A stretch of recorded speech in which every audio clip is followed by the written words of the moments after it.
continuarem com a gente nos próximos encontros.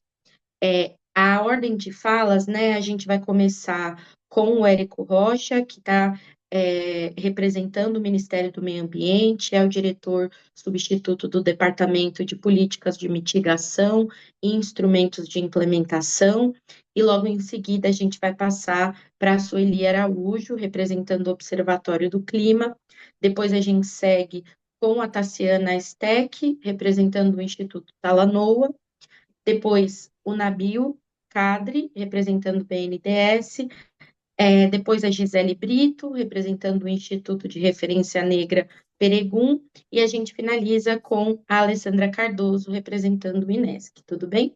Vou passar então a palavra imediatamente para o Érico Rocha. Bem-vindo, Érico, obrigada.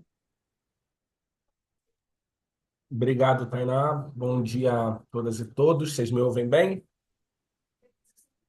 Maravilha. Então, bom, primeiramente, muito obrigado pelo convite. Prazer estar aqui e poder participar, né? Não só aqui com essa fala de abertura inicial, mas também depois com o debate.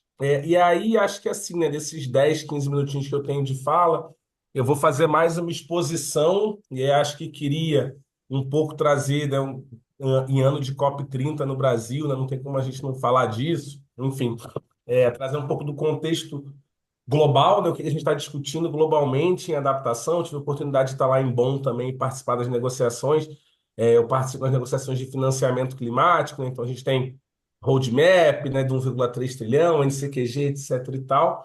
E aí, depois trazer um pouco para a realidade nacional aqui, e em especial, pensando em fundo clima, né? A gente lá, eu estou lotado na Secretaria Nacional de Mudança do Clima, lá no MMA, né, com o secretário Aloysio Melo, e aí, juntamente com a Secretaria Executiva do Ministério, né, com o secretário João Capobianco, né, que é o presidente do comitê gestor, e aí o Nabil está aqui pelo BNDES, né, o banco é o agente financeiro do fundo, né, e o fundo passou por uma transformação muito significativa nos últimos anos. Então, acho que vale um pouco também comentar essa transformação do fundo, o que que viabilizou o tamanho da escala de recursos, depois só mostrar um slidezinho aqui rápido sobre isso, mas que mesmo com esse aumento da escala, e aí temos aqui, né, Sueli, uma dessas pessoas, a Gisele também, mas várias das pessoas que estão aqui no painel do nosso encontro são membros também do comitê gestor do Fundo Clima, né? Então, trazer um pouco desse debate, dessa dificuldade lá e dessas questões e desafios que nós vemos para impulsionar o financiamento para adaptação. Então, acho que assim, feito esse contexto, acho que pensando, né? E aí a UNEP, né, o PNUMA, a Agência da ONU para o Meio Ambiente, todo ano eles lançam um documento chamado Adaptation Gap Report, né? Onde eles fazem uma conta do. E aí, estou vendo os outros convidados aqui, talvez é o número que todo mundo pensou em trazer, como eu sou o primeiro, eu posso aproveitar para trazer. Eles fazem uma conta do tamanho do gap, né? Do tamanho do rombo, da necessidade de financiamento para adaptação em nível global. Então, eles trazem um dado, né? E eu trabalho com financiamento climático há muitos anos, sempre você tem uma defasagem para conseguir ajustar o dado do financiamento recebido. Então, eles mostram que a gente teve de recursos fluindo dos países desenvolvidos para os países em desenvolvimento, né, seguindo a lógica do próprio Acordo de Paris de transferência de recursos, a gente teve um aumento de 22 bilhões de dólares em 2021 para 28 bilhões de dólares em 2022. É um aumento significativo, dá quase 30%, e foi o maior aumento anual na série histórica. Então, existe uma tendência positiva e de melhoria. No entanto, o gap estimado, dados da UNEP, né, depois posso até botar aqui no site o link, o gap estimado de adaptação por ano, a gente está entre 187 e 359 bilhões por ano, né? Então, enfim, mesmo com esse aumento significativo, a gente está muito longe do que efetivamente se necessita de financiamento para adaptação. Então, eu acho que, né, e aí até acompanhando as negociações, o financiamento para adaptação está muito em voga, né, no debate. Não à toa, salvo o melhor juízo, é o ponto 21 lá da agenda de ação da presença da COP30, né? Então, financiamento para adaptação é uma prioridade, é algo que a gente vai discutir bastante aqui na COP no Brasil, e é algo que a gente tem que pensar, né, não só em termos Brasil, mas em termos globais, em como que a gente consegue, e aí vai ser muito legal aqui esse debate, pensar e destravar e buscar soluções inovadoras para avançar nesse financiamento. Então, tirando um pouco do contexto global, né, trazer um pouco aqui para o contexto agora nacional, pensando em fundo clima. Então, enfim, vou focar em fundo clima, porque é um instrumento financeiro, né, que eu tenho familiaridade, lido ali no dia a dia, mas nós temos outros instrumentos no governo federal para financiamento de adaptação. Mas pensando especificamente em fundo clima, do clima tem duas modalidades, né? Ele tem uma modalidade não reembolsável, que é executada direto pelo Ministério do Meio Ambiente e Mudança do Clima, e aí é recurso orçamentário na veia, execução pelo próprio Ministério, o que traz alguns desafios, que eu vou abordar no final, e a gente tem a modalidade reembolsável. A modalidade reembolsável é executada pelo BNDES, como agente financeiro, e aí ela tem uma coisa muito importante no formato e no cenário fiscal do Brasil, que ela é uma despesa, como a gente diz no jargão, que ela não dá primário, né? Ela é uma despesa financeira, porque é um empréstimo, né? O recurso entra, ele é emprestado e ele retorna. Então a gente tem uma maior flexibilidade, né, no arcabouço fiscal para lidar com ela. Então o Fundo Clima,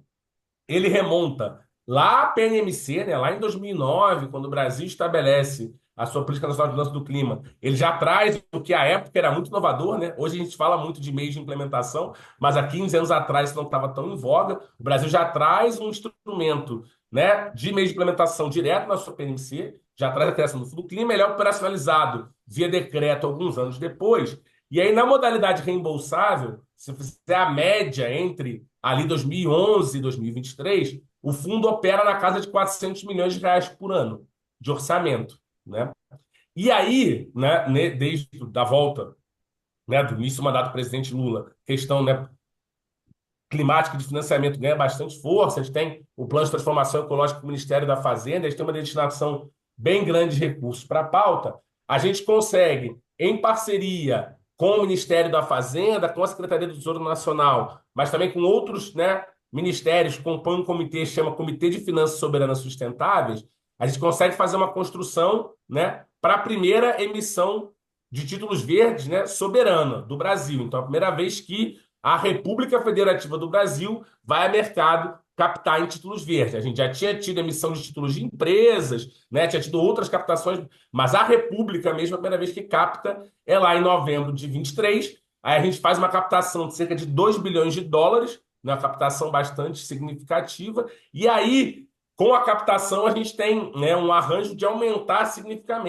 significativamente, perdão, o montante de recursos do Fundo Clima. Então, né, a gente capta na captação para o investidor externo, aí tem um documento do público, né, que chama lá o arcabouço soberano, né, de emissões sustentáveis, onde ele mostra mais ou menos o rol de despesas elegíveis, ou seja, onde o dinheiro que o investidor internacional está botando verde no Brasil poderia ser gasto, e depois tem um chamado relatório de avaliação de impacto, né, que é onde esse dinheiro efetivamente foi gasto. E aí se define, né, em parceria com a Fazenda e com os outros ministérios, que o Fundo Clima seria um dos principais veículos para gastar essa despesa na área ambiental, porque o título não é só ambiental, ele é ambiental e social, né? Se vocês forem lá olhar, então ele também pode, por exemplo, esses recursos financiarem o Bolsa Família, entre outras despesas relevantes na área social.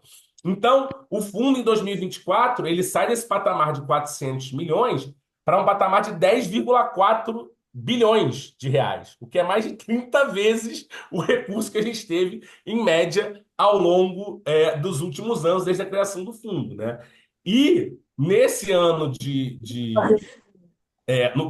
esse ano de 2025, o orçamento está em 11,4 bilhões. Então, assim, se manteve. A gente, né, como eu estava falando, nesse ano de 2025, o orçamento da modalidade reembolsável, né, também segue bastante elevado, né, de mais de 11 bilhões de reais, e a expectativa é que a gente aumente ainda mais, né, para o exercício 2026, já os primeiros desenhos do orçamentário são nesse sentido. Então, a gente tem, né, esse desafio, né, de que, olha, beleza, o fundo mudou de escala, aumentou completamente o seu patamar, então a gente primeiro tem um debate muito importante, né, e aí vale frisar, né, a gente tinha também uma obrigação de reporte para o investidor internacional. Então, isso que eu quis comentar, de que, olha, beleza, o recurso foi alocado aqui e a gente tem uma série de ditames e de regras que tem que seguir.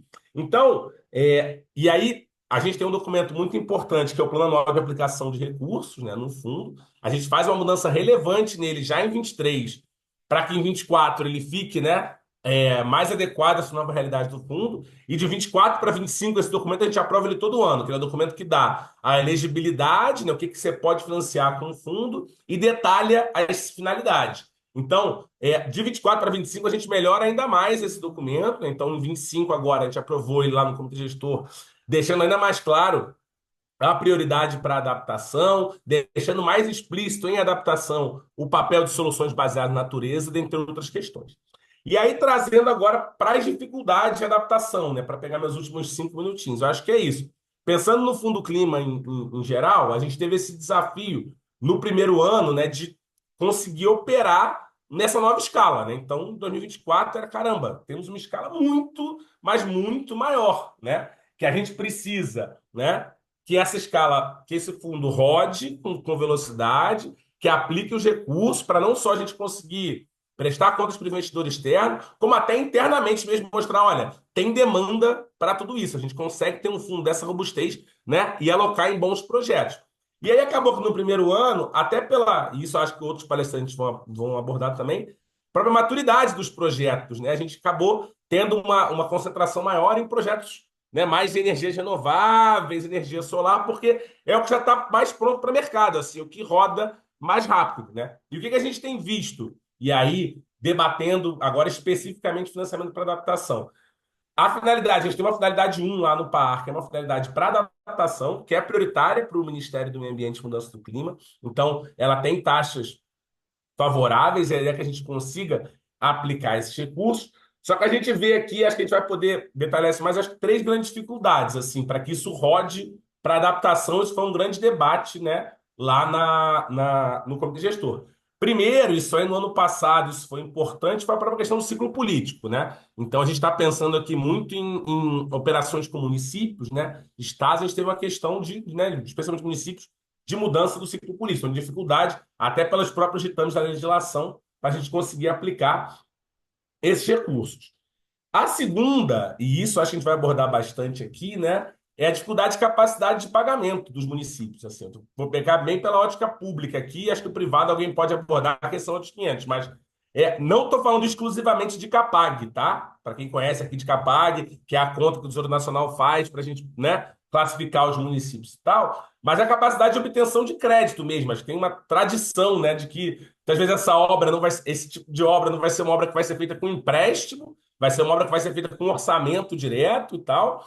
Mas se for feita com empréstimo, o ente tem que estar organizado para conseguir absorver esse empréstimo e repagar. Ainda que as condições do Fundo Clima sejam muito favoráveis, se a gente calcula o grau de constitucionalidade do empréstimo, né? Para quem trabalha com matemática financeira, é muito alto a constitucionalidade do empréstimo, porque a taxa é baixa, está muito abaixo da Selic, está 6,5% ao ano, né? Então, e o prazo de tanto de carência quanto de repagamento é muito alto, o que dá um grau de constitucionalidade alto, é o empréstimo. Então, esse recurso tem que, né, é, ser recebido e ser devolvido. Então, essa dificuldade de receber esse recurso, de repagar, isso a Capag traduz, mas não só a Capag, é muito relevante. E aí, infelizmente, a correlação é positiva, porque o município às vezes tem menos capacidade de pagamento, é o que está mais vulnerável e mais exposto, né, climaticamente. Então, isso é uma questão que a gente tenta atacar.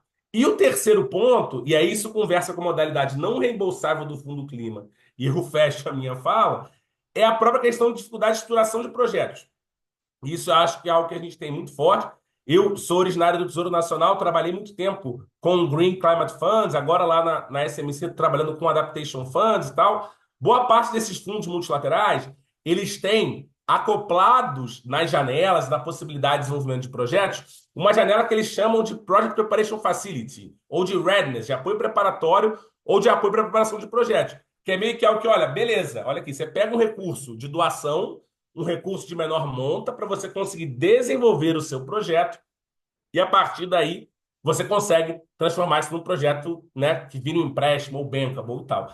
Isso é o que no Fundo Clima, pelo fato da modalidade não reembolsável ser baixa, né, a gente está com recurso aí da ordem de 4 milhões de reais esse ano, que inclusive foi para um edital de adaptação, né, foi para o edital do Periferias Verdes Resilientes, em parceria com o Ministério das Cidades.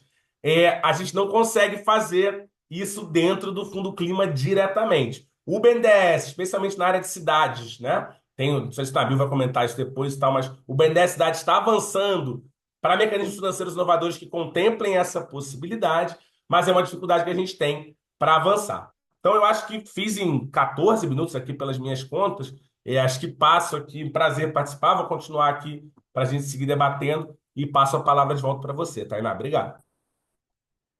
Muito obrigada, Érico. Vou passar a palavra agora para a Sueli Araújo. Bom dia a todos. É um prazer estar aqui com vocês. E obrigada, Érico, por ter feito, na verdade, acho que só fala já é uma excelente introdução para o debate que a gente tem que fazer. Eu fazer um relato, eu entrei no Observatório do Clima quando eu me aposentei em março de 2020. E desde que eu entrei, logo, assim, logo no início eu já peguei o tema como importante no AC, o tema de fundo clima e o desequilíbrio entre aplicação para mitigação e adaptação. E também o desequilíbrio no fundo clima entre recursos reembolsáveis, que mesmo que fossem bem menos do que nós temos hoje, de 400, cerca de 400 milhões por ano, como o Érico falou, mas era muito mais do que aparecia na dotação orçamentária da parte não reembolsável, que é gerenciada diretamente pelo Ministério do Meio Ambiente, que lida com 10 milhões ano, quando tem, né? Quando não tem que juntar com o Fundo Nacional do Meio Ambiente para dar um valor desses.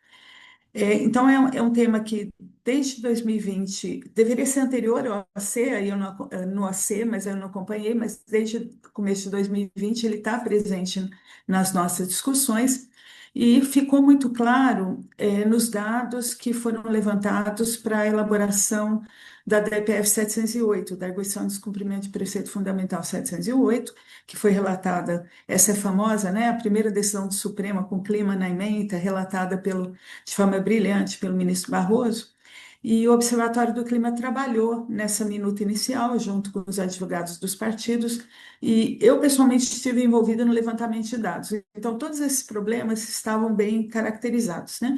Uma diferença muito grande entre o que é para mitigação e o que é para adaptação, praticamente inexistindo aplicação para adaptação, e uma diferença muito grande entre recursos, que é para recursos reembolsáveis e recursos, aplicação com empréstimo e aplicação com doação, né, a fundo perdido. Essa é a diferença assim, em essência. E são problemas que ainda estão presentes hoje.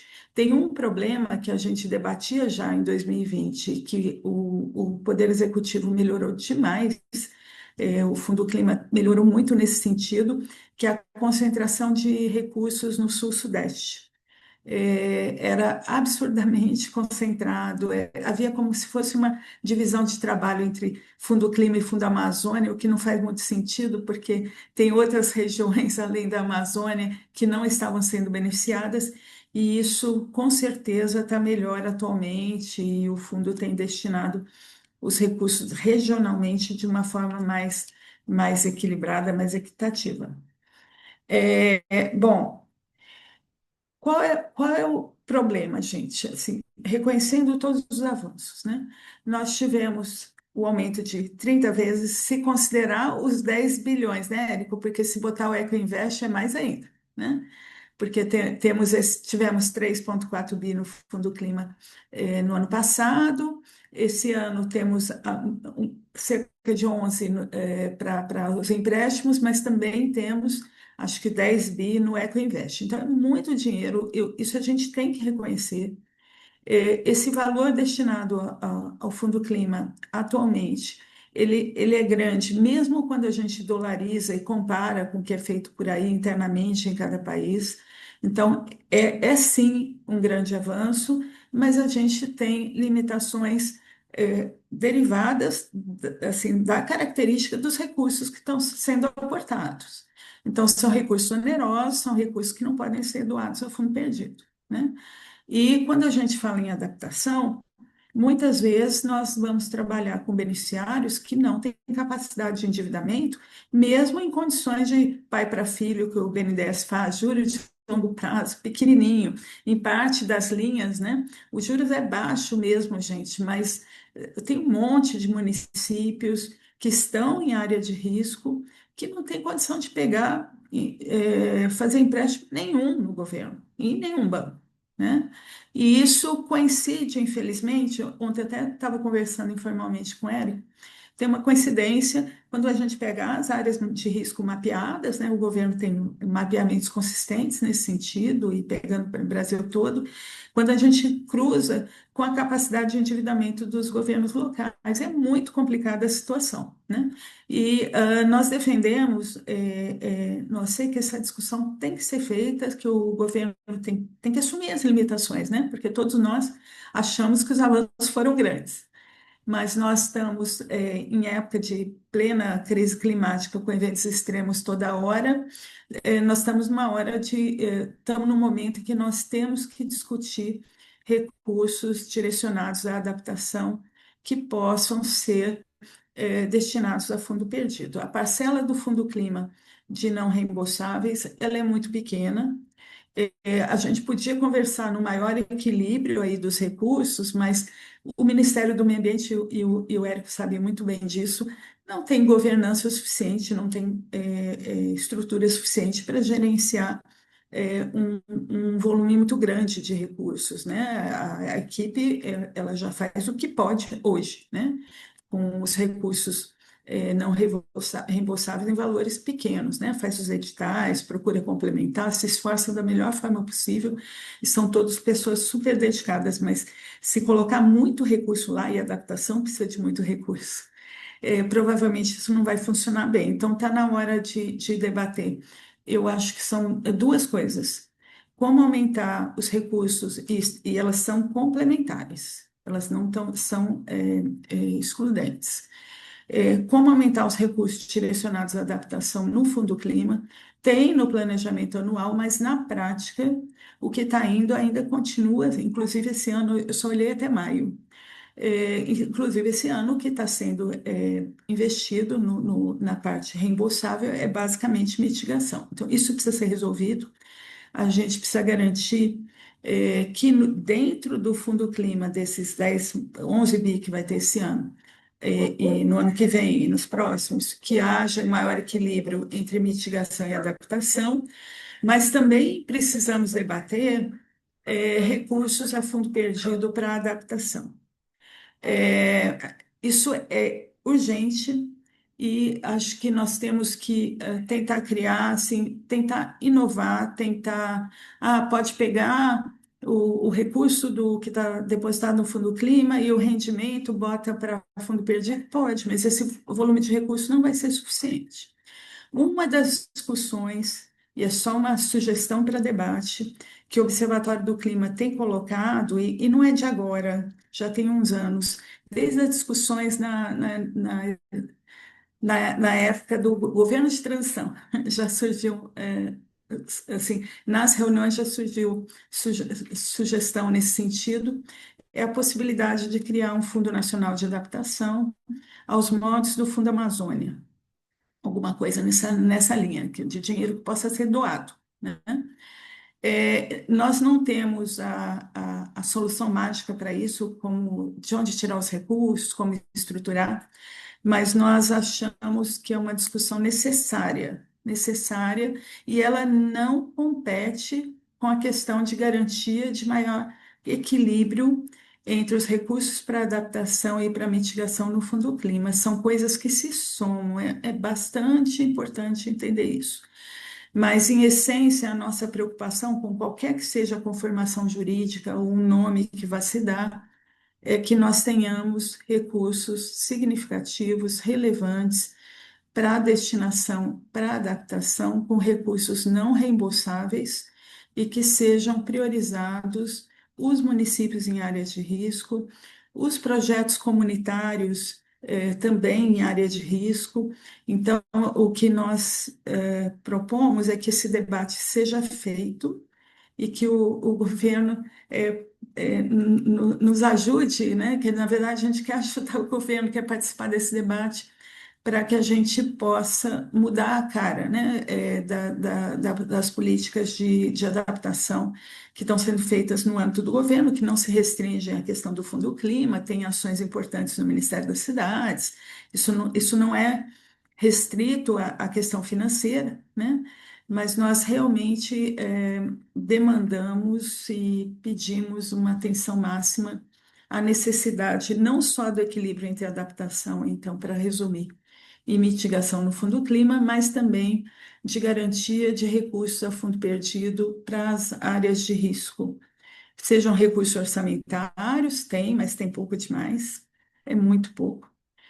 Sejam mecanismos mais sofisticados, como, por exemplo, a possibilidade do Fundo Nacional de Adaptação. Eu acho que era isso, Tainá. Obrigada, Sueli. Vou passar agora a palavra para Tassiana Steck, representando o Instituto Talanoa. Bom dia, pessoal. Obrigada, em nome do Instituto Talanoa, por esse espaço que você está proporcionando para a gente conversar sobre esse assunto que está borbulhando aí de diversos espaços. E obrigada, Thay, pela condução. Eu vou tentar não chover no molhado aqui ao falar de fundo clima, que a Sueli e o Érico já trouxeram pontos super importantes. Mas nas últimas semanas acho que a gente viu o debate da soberania, né, aí tomar destaque nas mídias e, enfim, nos nossos discursos, debates. E acho que a gente pode pensar que investir em adaptação é uma grande estratégia de soberania, né, para o país. Então, porque a gente vai estar protegendo os nossos sistemas vitais de alimentação, de água, de recurso hídrico, de energia e também do bem viver, né? Então a gente acaba colocando a adaptação como uma resposta mais humana à crise climática. E aí pensando, desculpa, gente, na COP30 fica mais importante ainda, né? A gente precisa financiar a adaptação para entender as demandas dos territórios, das nossas questões locais enquanto Brasil, mas como presidência da COP, a gente também tem essa responsabilidade de alavancar essa narrativa e dissolver pontos que ainda não estão bem resolvidos, né, nas negociações. Então, acho que quem teve em bom, quem está acompanhando as negociações, tudo que a gente está falando sobre NEPs e GGA estão ancorados também nas questões de financiamento que precisam, né, ir para frente. E olhando para o Fundo Clima, acho que a Sueli já trouxe pontos bem importantes. A gente sabe que hoje é a principal fonte de financiamento climático no país. E de 2024 para 2025, o Érico bem comentou, a gente teve um aumento de 78%, né, de recurso, que é super positivo. E ainda para 2025 tem muito recurso para ser executado. Mas, ao mesmo tempo, que até 31 de maio a gente não tinha nenhum contrato para adaptação. Então, acho que, de novo, né, colocando que adaptação e mitigação não são opostas, elas são absolutamente complementares, mas a gente precisa garantir que esses recursos cheguem a ações concretas de resiliência. E os dados mostram que a adaptação hoje ainda está subfinanciada dentro do Fundo Clima, né? Além disso, a gente mapeou no Instituto Talanoa, a gente vem há um tempo olhando para o ecossistema do financiamento no Brasil, identificou que a gente tem muitos instrumentos já muito consolidados na política pública brasileira, no setor público, né? Além do Fundo Clima, o Fundo Amazônia, o Ecoinvest agora, e o próprio PAC e o Plano Safra, que poderiam ser também instrumentos adicionais de financiamento climático. Mas para isso a gente precisa ainda colocar marcadores, né, muito específicos de adaptação dentro desses planos que já rodam, enfim, de maneira muito consolidada, né? E tem muito recurso, a gente vê o PAC toda semana, todo mês, destinando vários recursos para habitação social. Mas é isso, assim, se a gente tiver uma estrutura nacional clara de conectar, existe um espaço enorme dentro desses instrumentos que já estão consolidados. Então, isso é um ponto, assim, que a gente queria trazer, né? O quanto que esses planos, políticas públicas podem contribuir para a gente pensar em outras formas de financiar a adaptação. Outra coisa é que a gente, para chegar em 2030 com recursos suficientes, acho que a Sueli já falou também, é a necessidade de mobilizar outras fontes, que aí é onde entra mesmo infraestrutura, agricultura, habitação social relacionada com o que a gente já tem hoje no país. Então, o Instituto Talanoa entende que existe muito espaço político e financeiro para a gente conseguir fazer essa integração imediata, mas o que precisa, de fato, é colocar esse marcador até obrigatório, né, de não financiar, por exemplo, infraestruturas públicas sem que tenha um marcador claro de adaptação e resiliência nessas infraestruturas. E que se a gente fizer isso até 2027, né, propor uma regulamentação, a gente vai conseguir, talvez, mobilizar aí muitos recursos até 2030. E aí, de novo, né, não pressionando a dívida pública. Acho que a Sueli já falou muito bem. A gente sabe que os municípios não têm condição de assumir mais dívidas, de onerar mais o seu, né, espaço fiscal. Então, pensar também um pouco fora da caixinha como que a gente faz isso sem onerar os municípios.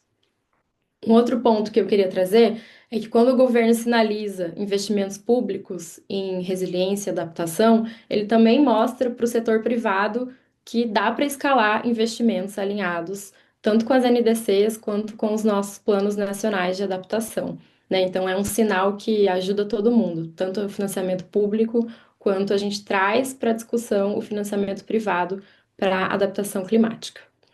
E por fim, a gente também olha nos gastos públicos, né, no orçamento da União, que não existe ainda um marcador preciso para adaptação. Então, quando a gente vai monitorar lá para onde está indo, endereçar quais são os resultados, também ainda falta um pouco de transparência no orçamento da União. Muita coisa entra ali na caixinha do clima que a gente não consegue traçar, né, o caminho do recurso até chegar no resultado para dizer, olha, isso foi investido em adaptação e esse é o que a gente tem de, né, enfim, de feedback assim desse investimento.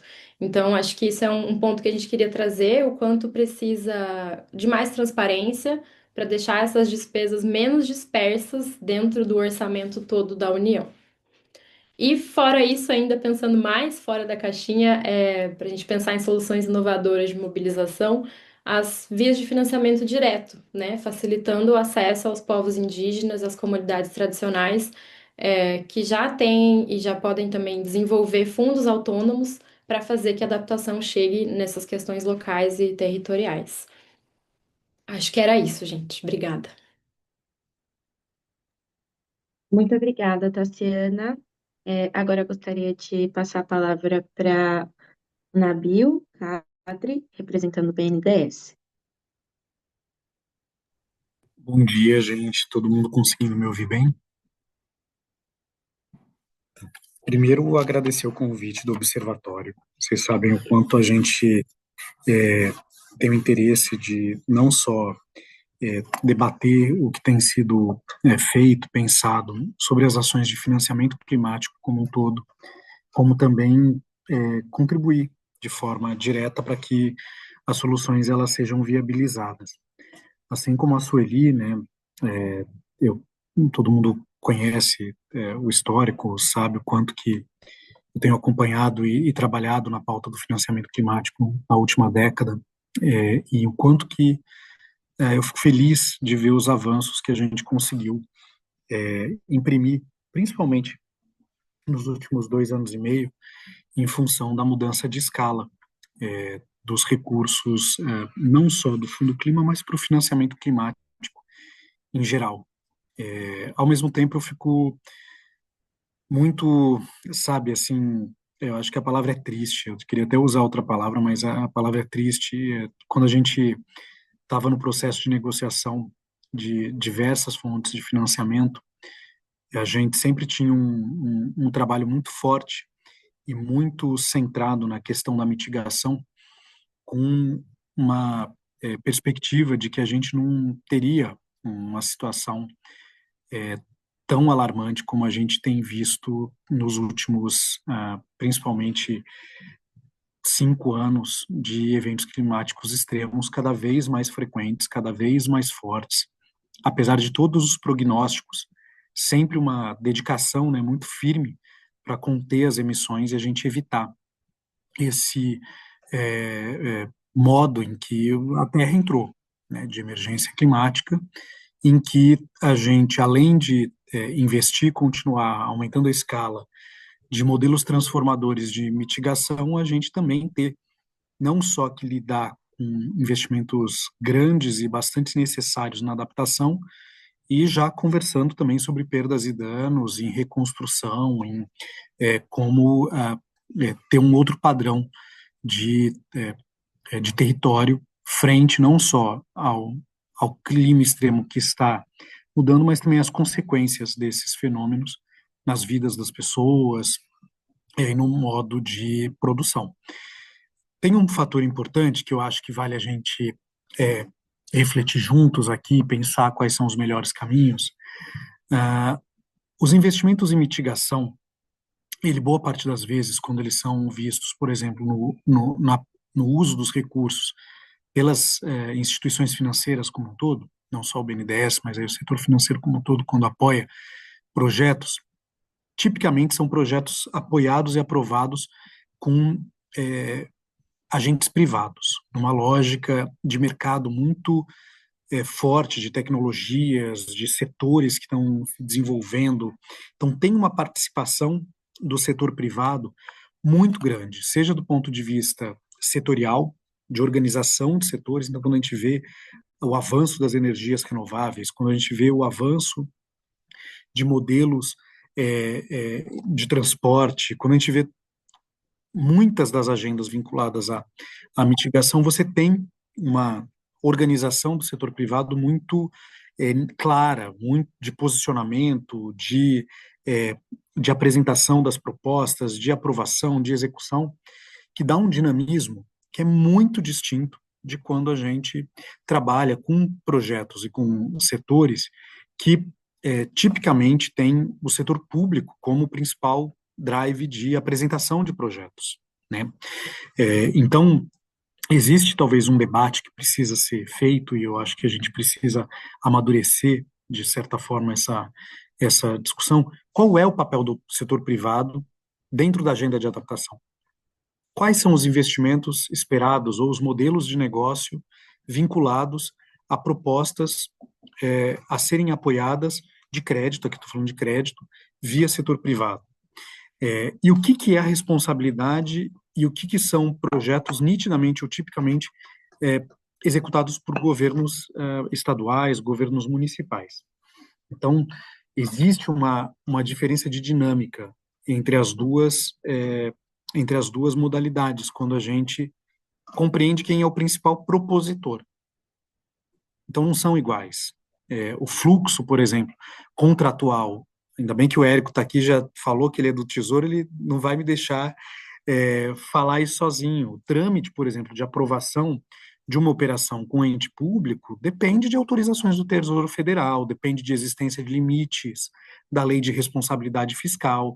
Tem uma série de arcabouços institucionais que regem o financiamento a entes públicos, que tem um trâmite que é distinto, adicional, ao que existe para o setor privado. Então, a gente precisa reconhecer que existem esses trilhos diferentes.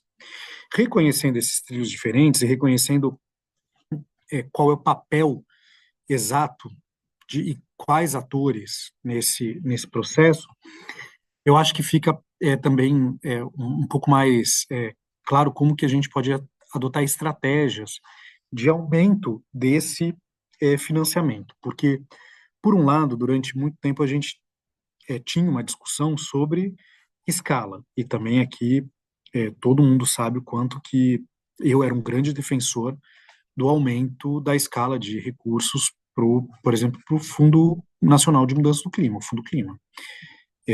A gente tinha uma realidade, é importante a gente relembrar isso, a realidade era de que os contratos, eles eram anuais da casa de 260 milhões de reais. Valor que, quando a gente fala de crédito a investimento produtivo, crédito a investimentos de infraestrutura, é muito baixo. Porque a gente está falando de financiamento.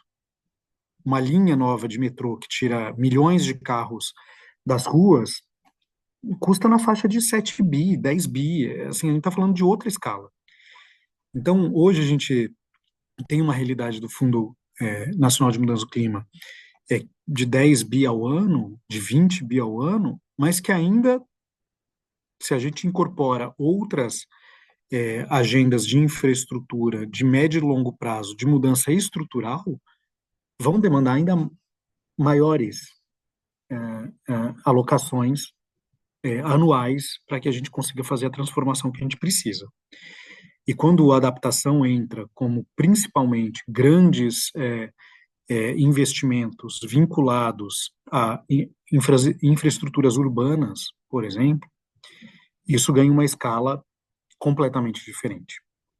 Então a gente precisa ter também essa clareza, né? Qual é o ticket dos projetos de adaptação? O ticket de um projeto de adaptação de um porto? Qual é o ticket de um projeto de adaptação de um sistema de saneamento numa cidade como um todo? De novo, a gente sai da casa do milhão e a gente passa para a casa do bilhão. Então, a gente tem que ter esse primeiro ponto. E o segundo, que é algo que eu sempre também comento, a gente tem ciclos, como o Érico falou, ciclos políticos eleitorais em que são repactuadas as prioridades dos gestores desses territórios. Seja gestor do município, seja gestor do estado.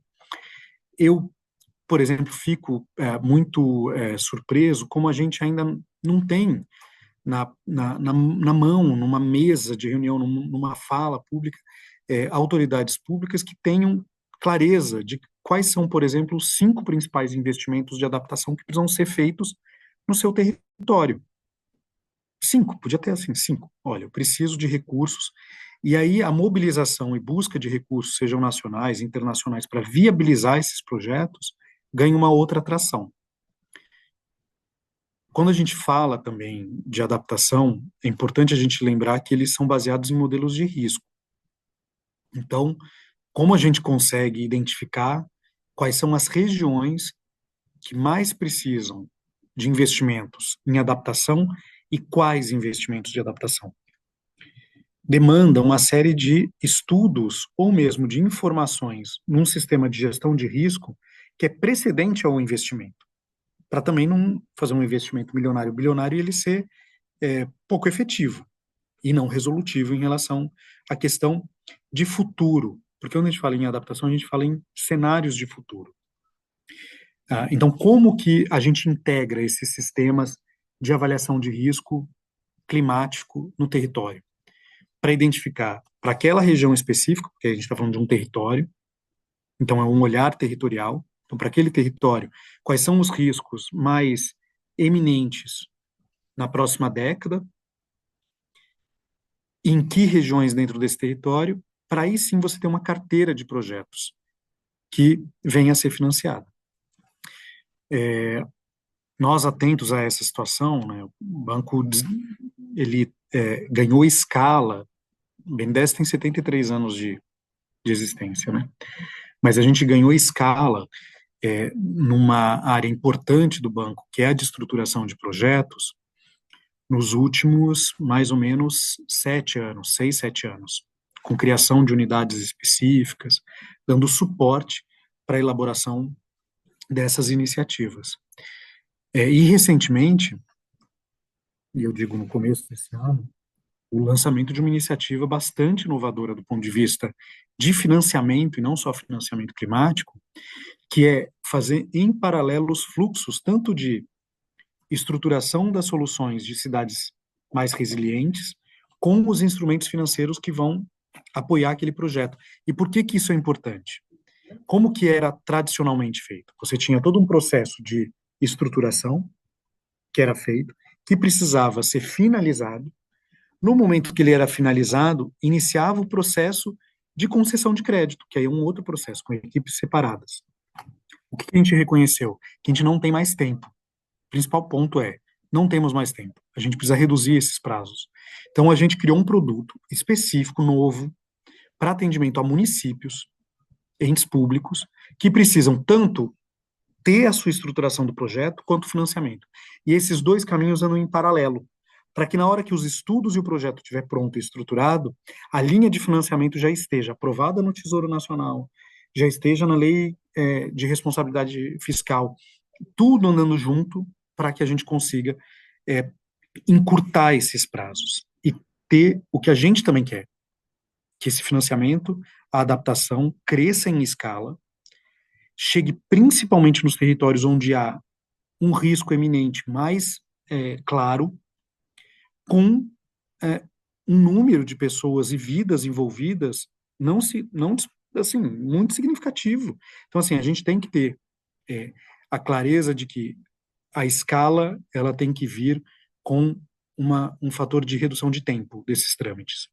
E aí é um esforço que envolve não só o BNDES, é um esforço que envolve a racionalização desses processos junto à Secretaria de Tesouro Nacional, envolve o Congresso Nacional em relação às questões relacionadas à lei de responsabilidade fiscal, porque hoje, gente, de novo, quando a gente fala de crédito a setor público, não existem exceções a essas questões relacionadas à responsabilidade fiscal. Então, infelizmente, por questão de legislação, mesmo que haja um risco eminente, mesmo que haja uma necessidade ali na ponta de fazer um financiamento, se for crédito, doação é outra coisa. Por isso que a isso eu concordo plenamente em gênero, número e grau, que a parte de não reembolsável vinculada para adaptação, e principalmente em situações de emergência, de risco eminente, deveria ter um fluxo que fosse distinto.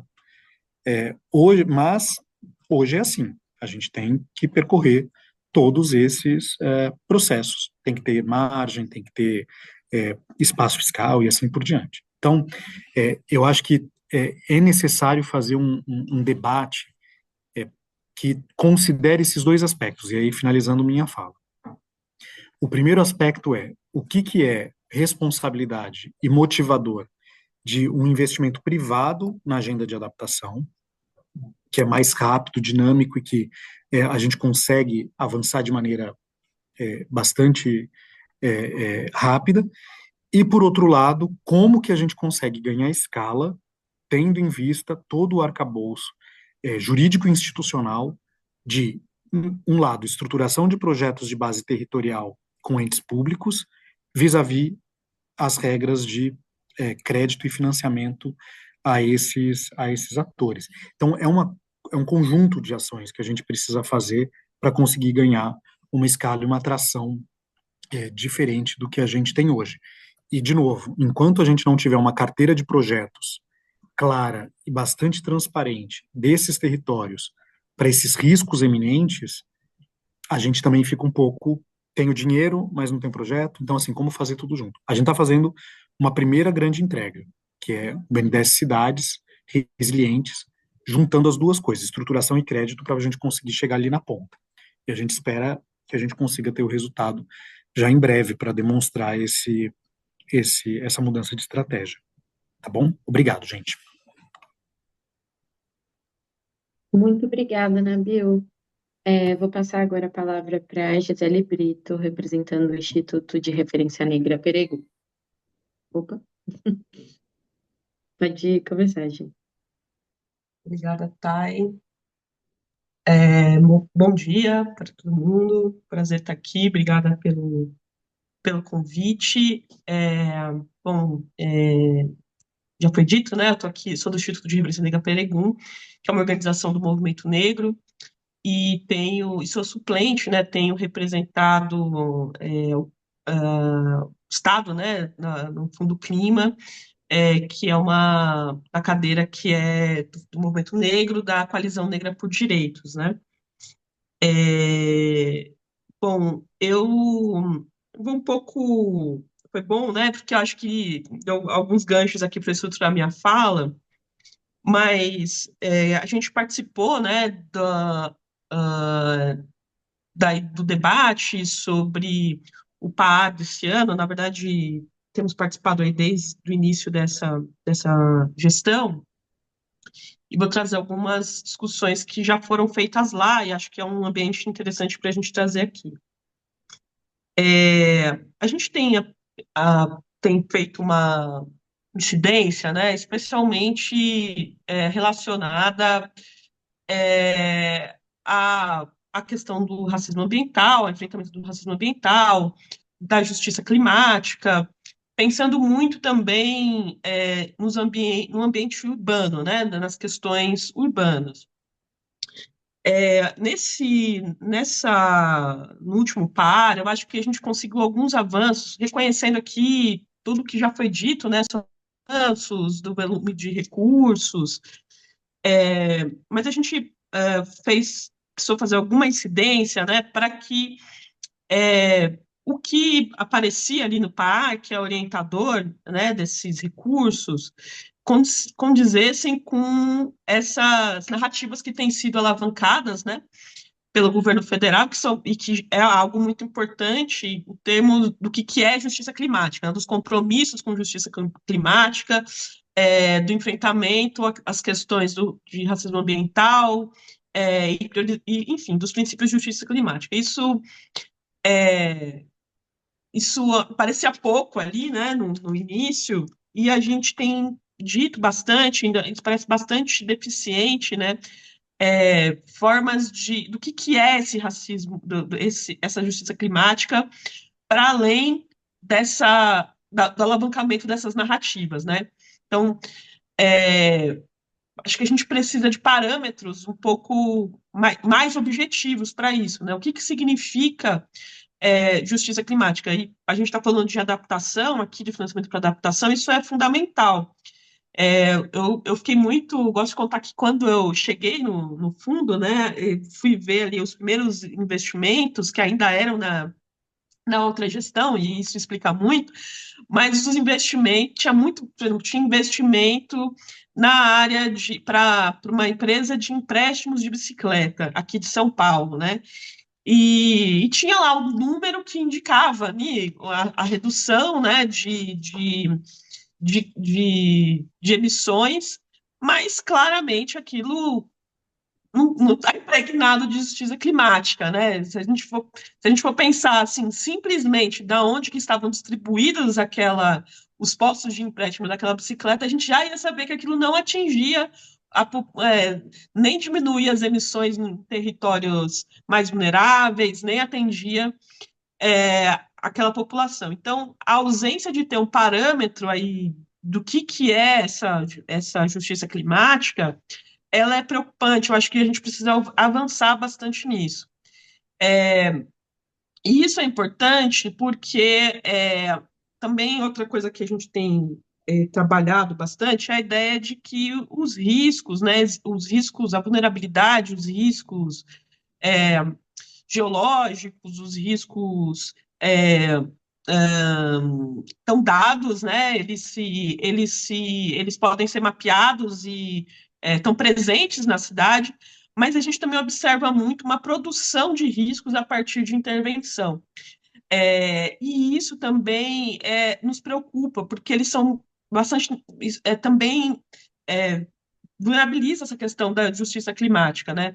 Então, usando aqui o exemplo, né, que o Nabil falou sobre metrô, que obviamente tem um impacto muito grande em mitigação e adaptação das cidades, mas ele constantemente é um tipo de investimento que gera impactos e coloca as populações em risco, né? Em risco de remoção, produz riscos hidrológicos, né? É muito comum que uma obra desse tipo comece a ter uma comunidade, um território passa a ter riscos de enchente, de alagamento, que as pessoas sejam removidas. Então, isso, acho que já foi dito bastante aqui, né? Essa separação entre adaptação e mitigação, uma das incidências que a gente fez e que aparece lá e que a gente espera que tenha resultado, mas que eu acho que precisa se aprofundar, né? É que esses investimentos que são feitos são feitas em mitigação para o setor privado, elas precisam se responsabilizar por esses riscos e pela adaptação, né? Então, uma das coisas que entrou ali é que quando você tem os investimentos, os financiamentos precisam levar em consideração o atendimento, atendimento habitacional quando é produzido remoção, por exemplo, né? Levar isso em consideração. A gente fez uma incidência ali para se pensar em como que esses investimentos, né, os impactos desses investimentos em mitigação, eles têm que se responsabilizar pela adaptação, né, do que acontece com aquele ecossistema depois do investimento. Então, as comunidades que têm sistemas de posse, né, não formalizadas, né, isso nas cidades são as pessoas que não têm posse formal, no campo, nas florestas, outros regimes de posse, e que são altamente vulnerabilizados quando chega um investimento como o metrô, né, que tem uma alta positivo, é visto como positivo socialmente, os impactos são importantes, mas geram impactos que são minorizados, né, na vida das pessoas, porque a política, o que é visto como adaptação é relegado para o município diz que não tem o recurso, ou se nega ali, e sempre fica um gap, né, entre isso. Então, isso tem sido, acho que isso é uma perspectiva importante, que a adaptação, os riscos gerados precisam de adaptação, né? Precisam de recursos para fazer adaptação, e que isso precisa estar atravessado pela questão da justiça climática. Isso precisa ser um princípio mais enfim, que precisa ter o mesmo tipo de olhar que recebe os outros, as outras categorias aí, né? Isso tem a ver com potencializar as políticas já, como disse a Tassiane, né, de aproveitar, alavancar isso nas políticas já existentes, né? Eu tive a oportunidade agora de acompanhar, está acompanhando, né, uma política que está desenvolvendo lá no Ministério das Cidades, de desenvolvimento integrado para redução dos riscos, né? E a gente viu, é um projeto também um pouco assim, com cara de laboratório, né, de financiamento para alguns municípios, que vai gerar um manual, e lá se discutiu o financiamento para isso, e aparecia o Fundo Clima, mas quase nenhum não, nenhuma das iniciativas que foi apresentado tinha, por exemplo, verificava esses impactos, né, as adaptações que seriam necessárias em função dos impactos gerados pelos projetos envolvidos. Então, tinha apresentação de projeto que previa tirar uma comunidade inteira de um lugar por conta do risco e colocar em outro lugar, mas não tinha, não vinculava. Então, eles pensavam em usar o Fundo Clima para fazer a remoção, mas não pensavam, né, em usar o Fundo Clima para fazer o atendimento daquela comunidade. Então, é importante que a integração entre essas políticas públicas, e que, de novo, né, que seja desenvolvida aí algum tipo de parâmetro para entender o que é justiça climática nisso, né? Não, isso tem uma questão muito importante para o enfrentamento do racismo ambiental, porque a gente sabe que a insegurança, as pessoas que estão em áreas de risco, maior parte delas, grande parte delas, são pessoas racializadas, e que as pessoas que estão em segurança de posse, por exemplo, ou têm regimes alternativos de posse, também são pessoas racializadas. Então, esse é um caminho importante para aprimorar isso. Além também, eu acho que a questão da participação, acho super interessante, né? O conselho, a oportunidade de acompanhar, de ter acesso ali às informações, de incidir no PAR, mas também nos parece que tem muito ali para aumentar essa participação social, né? Para aumentar a influência desse conselho na tomada de decisão, especialmente nos recursos reembolsáveis, né? Onde os critérios são discutidos no âmbito do BNDES, que tem ali suas estruturas de participação, mas que não são discutidos no Conselho do Fundo, né? Isso é bastante também, para a gente tem parecido uma necessidade importante para aumentar, inclusive, essa participação nos recursos de adaptação. Não sei quanto tempo que eu falei, mas já falei. Obrigada, boa tarde, gente. Bom dia. Muito obrigada, Gi. Obrigada pela sua apresentação. Agora eu vou passar a palavra para a Alessandra Cardoso, representando o Inesc. E logo em seguida vou abrir o espaço para a gente trazer algumas perguntas que já apareceram no chat e colher mais algumas de alguém que quiser fazer a fala. Obrigada, Alessandra. Obrigada, Tainá, obrigada para você, GT Adaptação, pelo convite. Parabenizar, acho que a iniciativa, acho que é isso. O meu momento é um ciclo, é um processo de acúmulo de debate. Acho que as falas mostram a importância que a gente acumule com a sociedade civil nesse debate, porque são muitas as questões, muitas lacunas, apesar dos avanços. Alessandra, desculpa incomodar, seu microfone está um pouquinho baixo. Baixo? Isso. Tá, melhorou? Acho Melhorou? que agora sim. Melhorou? Acho que sim. Melhorou. Acho que estava baixo.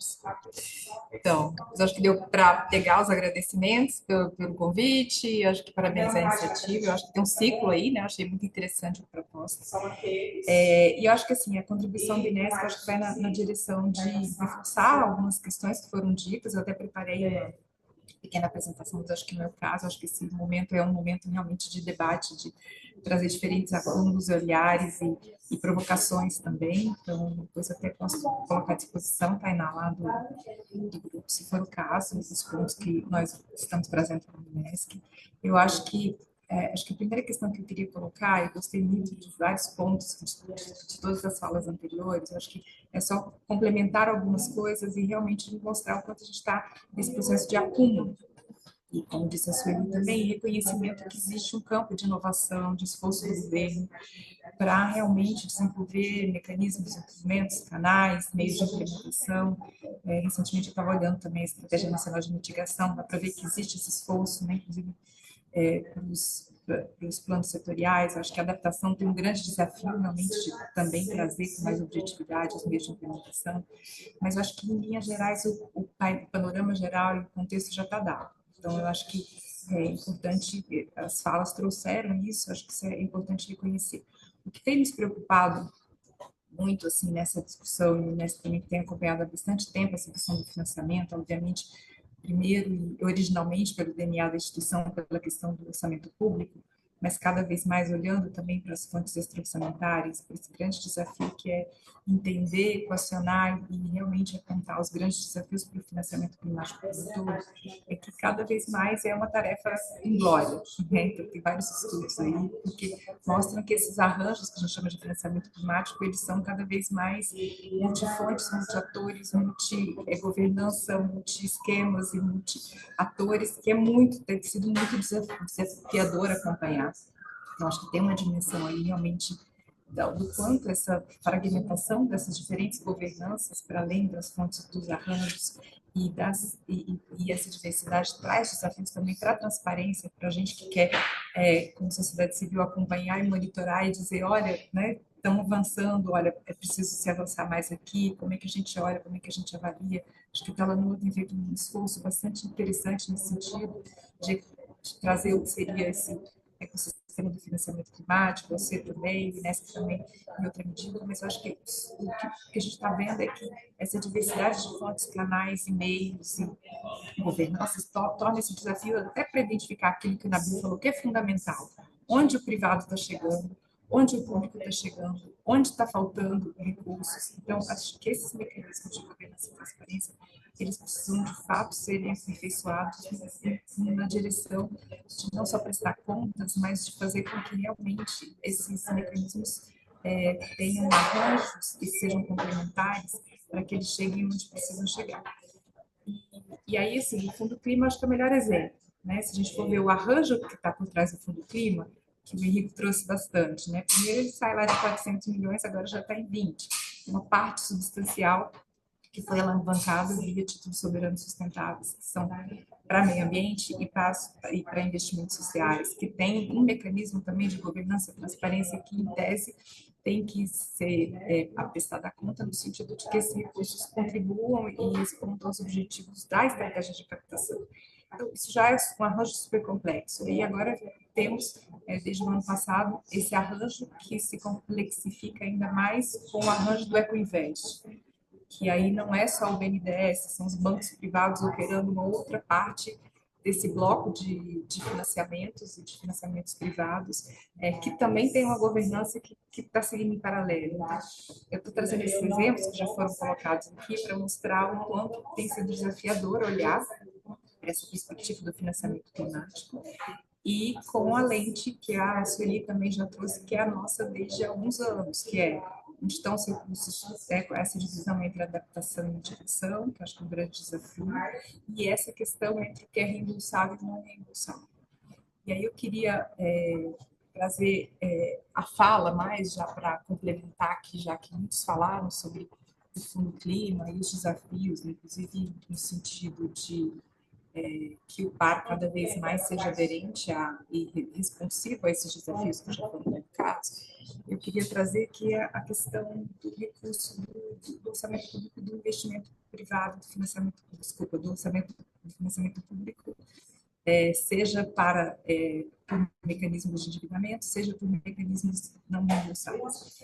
E acho que também o Nabil trouxe essa fala, o Henrique trouxe essa fala, todos trouxeram, a Gisele também trouxe essa fala muito forte no sentido de identificar que tem uma parte muito importante da política de adaptação onde o setor privado não vai chegar. E aí, se a gente olha para a taxonomia sustentável brasileira, a gente tem acompanhado, a gente vê claramente isso. A taxonomia começa com esses dois grandes objetivos, que é mitigação e adaptação. Tirando a agricultura, que tem um componente forte de adaptação, mas é uma adaptação funcional à lógica do setor, os demais setores têm um componente muito frágil de adaptação. Quer dizer, não é pelo âmbito desses investimentos privados ou do Equivest que esses investimentos em adaptação que a gente precisa que aconteça vão acontecer.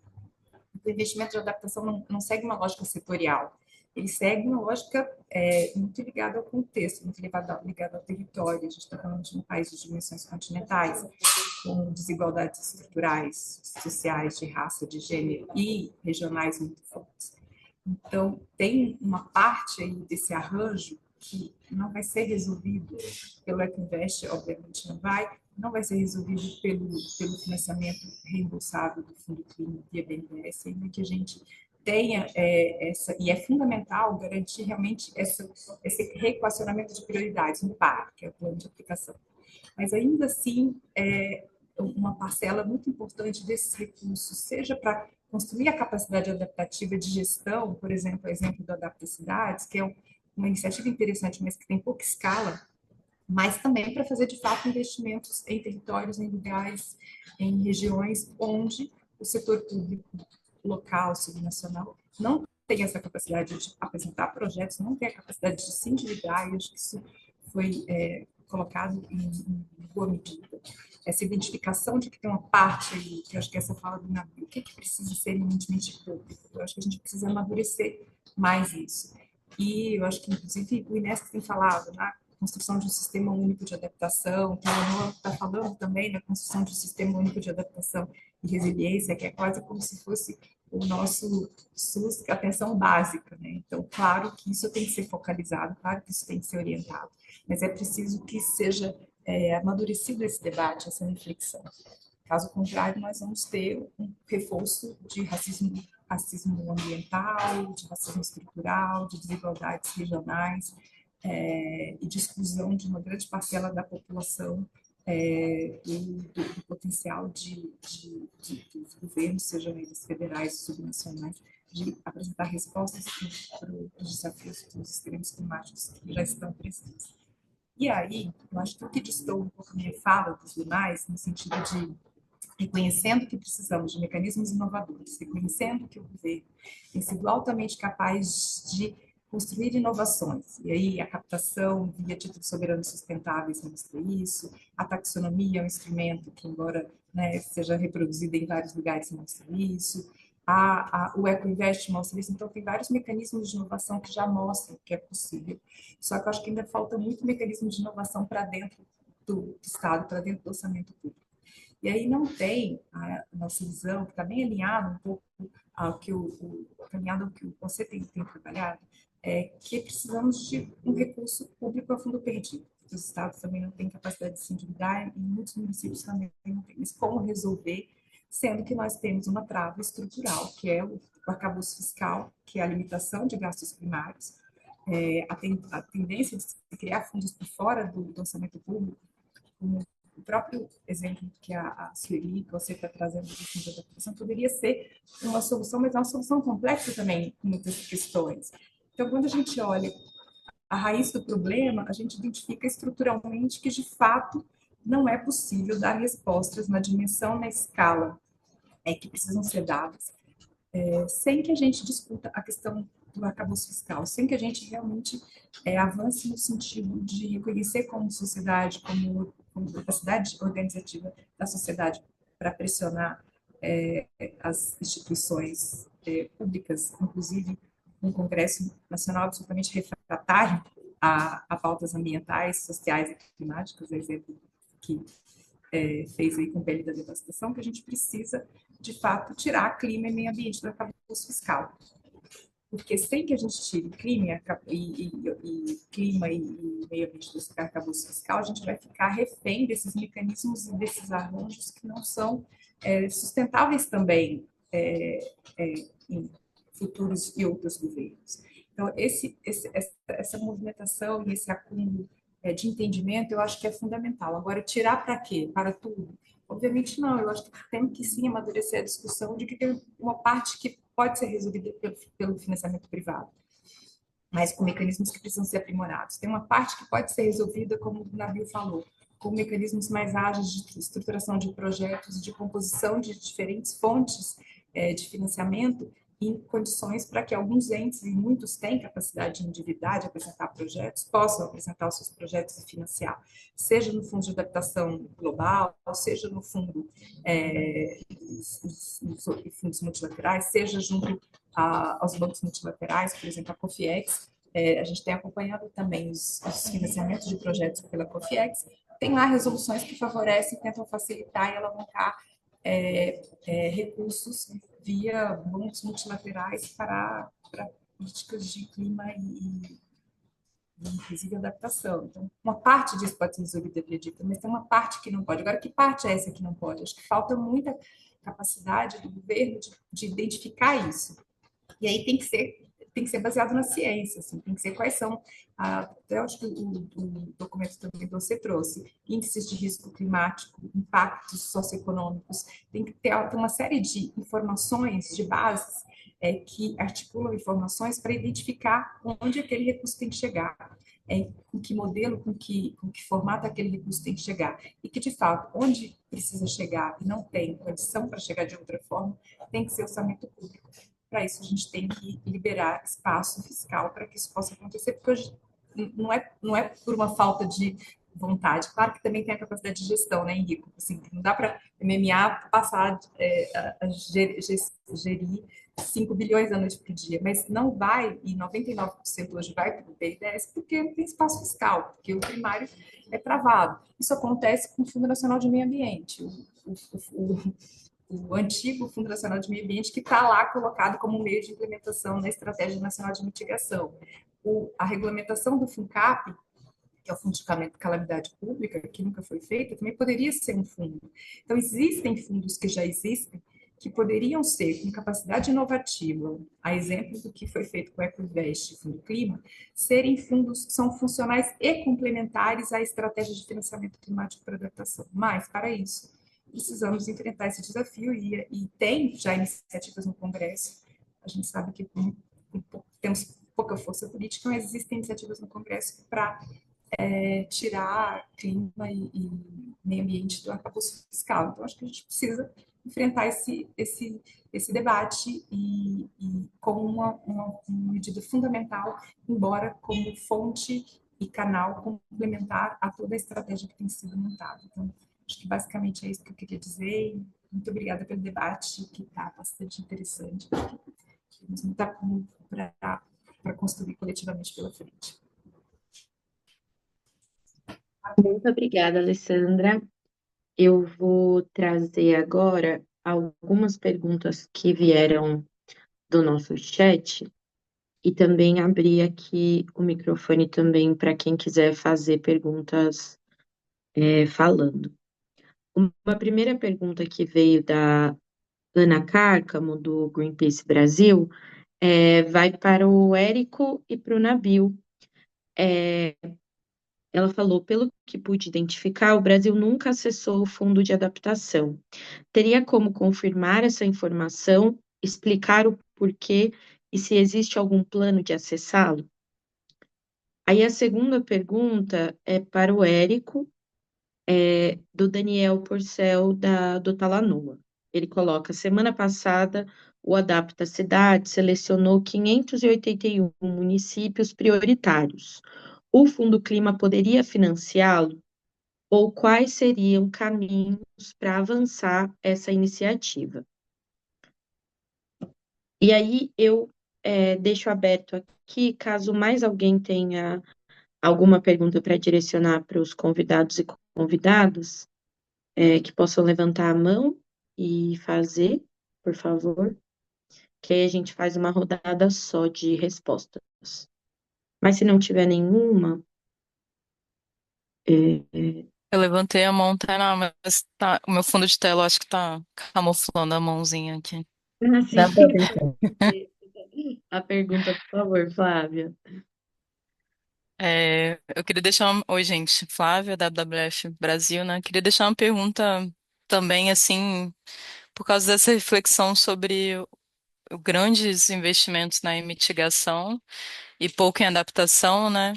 Mas pensando nas soluções baseadas na natureza, né, e como a gente pode olhar para a adaptação com essa lente também, fiquei pensando se seria possível, né, um caminho assim de priorizar o financiamento para projetos onde a mitigação tem sinergia com a adaptação.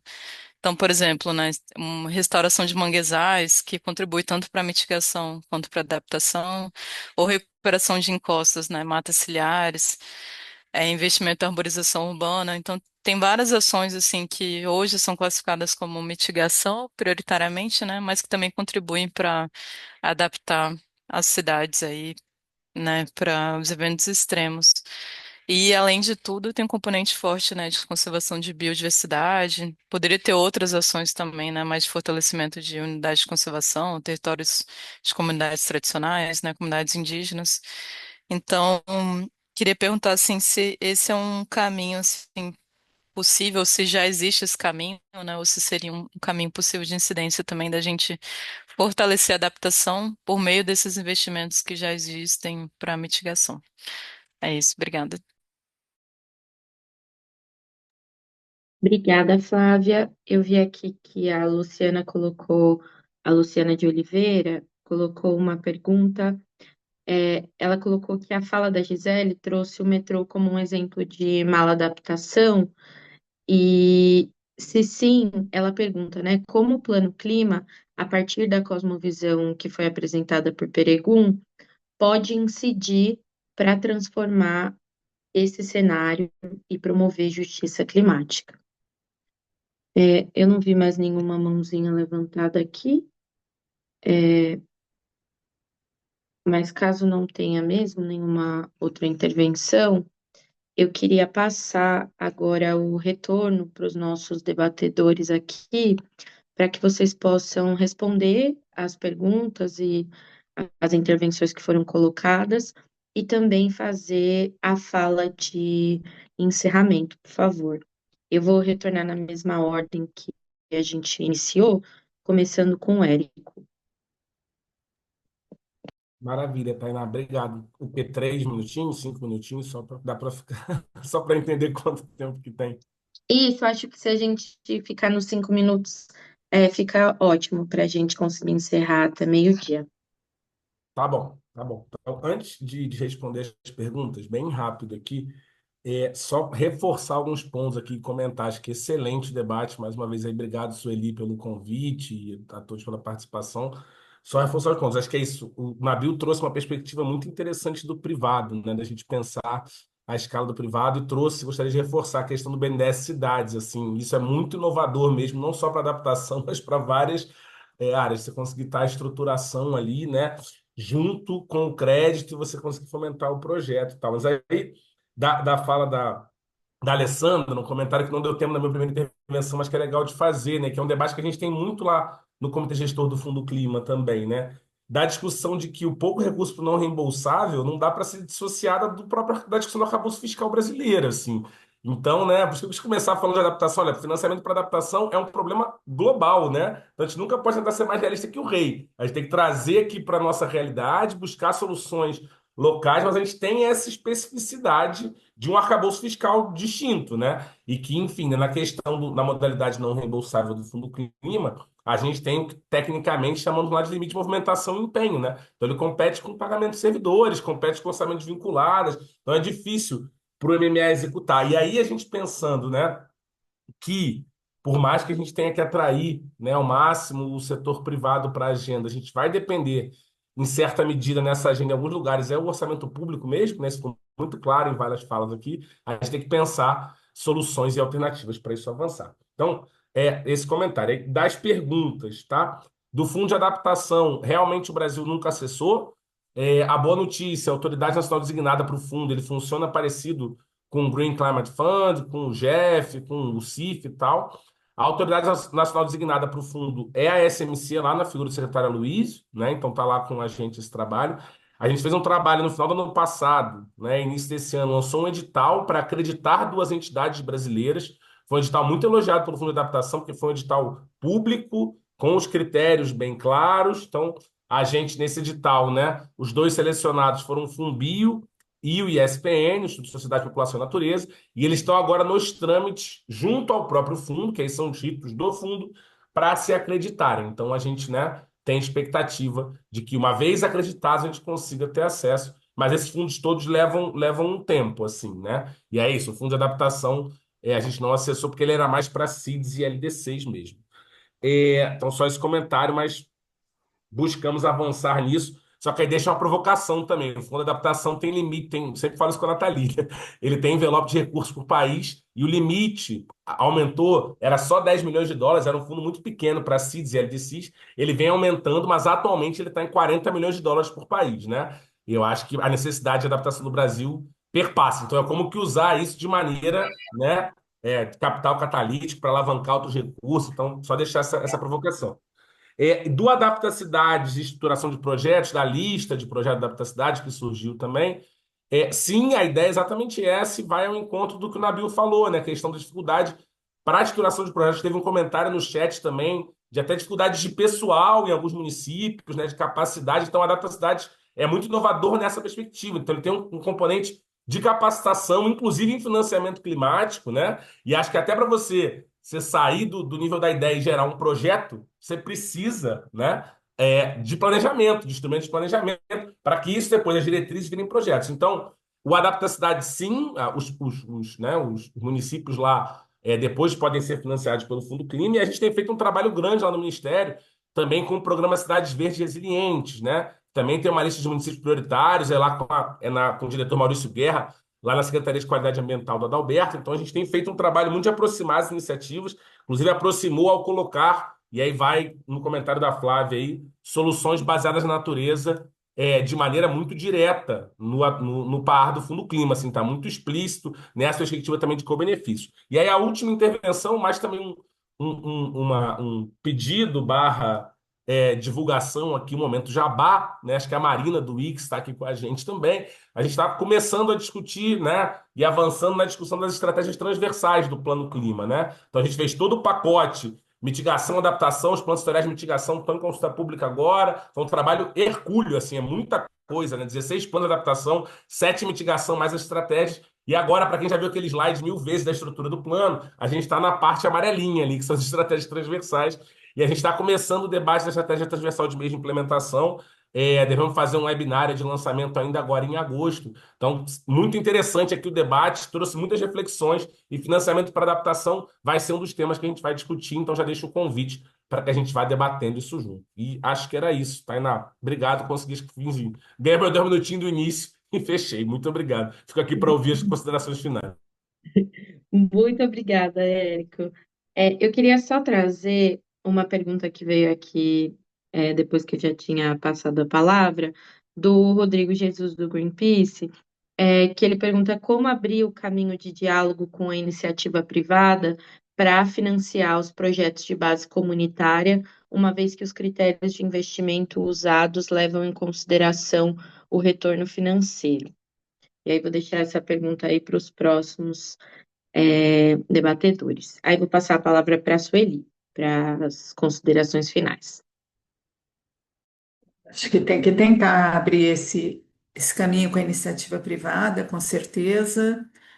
Talvez com a seleção de parceiros na iniciativa privada que tenham potencial para isso. Isso não é tão simples, mas tem que ser tentado. Eu achei, em geral, as falas muito complementares. Achei bem interessante a forma como o Nabil colocou, né? Pense na dinâmica do setor público, do setor privado, e os valores são totalmente distintos, né? Quando a gente entra no setor público, o que precisa de adaptação, os zeros crescem, né?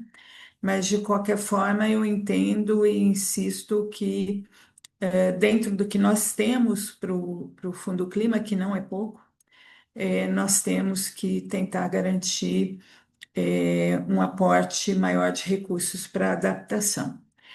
E falando no que é reembolsável, né? Mas a necessidade realmente de aumentar os recursos não reembolsáveis, concordo que isso pode e deve ser feito de forma transversal, ou seja, não é o Fundo Nacional de Adaptação, que é uma das propostas do OAC, é uma proposta que está no meio de um bando de coisas que tem que funcionar junto, né? Mas a gente tem que fazer isso com muita atenção. Eu vou pegar um exemplo que a Tassiana colocou do Plano Safra.